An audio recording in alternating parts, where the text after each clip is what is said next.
Del pasado 19 al 22 de enero de 2014 tuvimos la oportunidad en Celaya de recibir documentos históricos en exhibición de la Casa del Diezmo, en los cuales primeramente pudimos observar Los Sentimientos de la Nación, obra de don José María Morelos y Pavón, que fue publicada en 1813.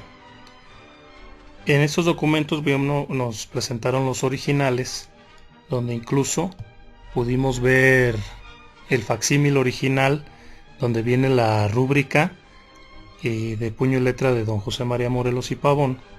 y que este documento, pues sería la base para la Constitución Federal de los Estados Unidos de 1824, en el que los constituyentes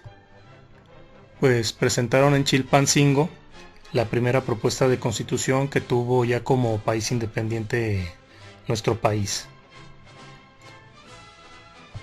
También en esta constitución pues llama la atención su artículo primero, donde establece que la religión católica será la única sin tolerancia de ninguna otra, cosa que ya en la actualidad pues no aplica, pero sí es de llamar la atención el poder que en su momento tenía la Iglesia, inclusive a grado constitucional. Vimos también la Constitución de 1857, esta reforma implementada por el entonces presidente de la República, don Benito Juárez, en el cual pues estas reformas fueron de suma importancia, ya que establece, por ejemplo, el artículo tercero, pues la libertad de educación. En un artículo, por ejemplo, el artículo 6, pues la manifestación de las libres ideas, cosa que en antaño no existía, y muchas otras reformas que inclusive dieron pauta a la guerra de reforma de 3 años, del 57 al 60, porque intervino directamente en intereses eclesiásticos. También tuvimos la oportunidad de ver el documento de 1917, Constitución promulgada el 5 de febrero, de ahí que cada año celebremos el Día de la Constitución. Y pues esta Constitución fue de suma importancia también y trascendente, principalmente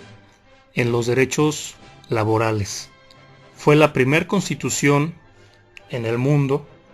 que planteó los derechos laborales en su artículo 123, y que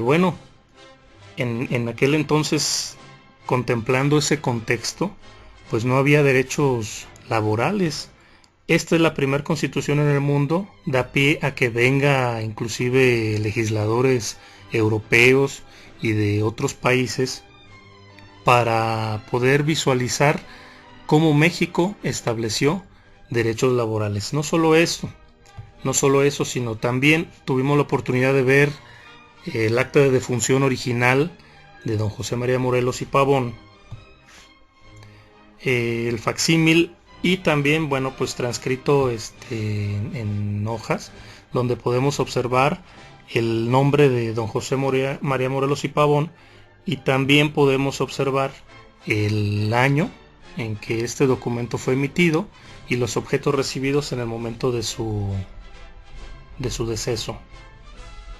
Los celayenses, principalmente los niños de diversas escuelas de la ciudad, tuvimos la oportunidad de ver incluso una muestra de exhibición de monedas de diferentes épocas, de oro, de plata, de bronce,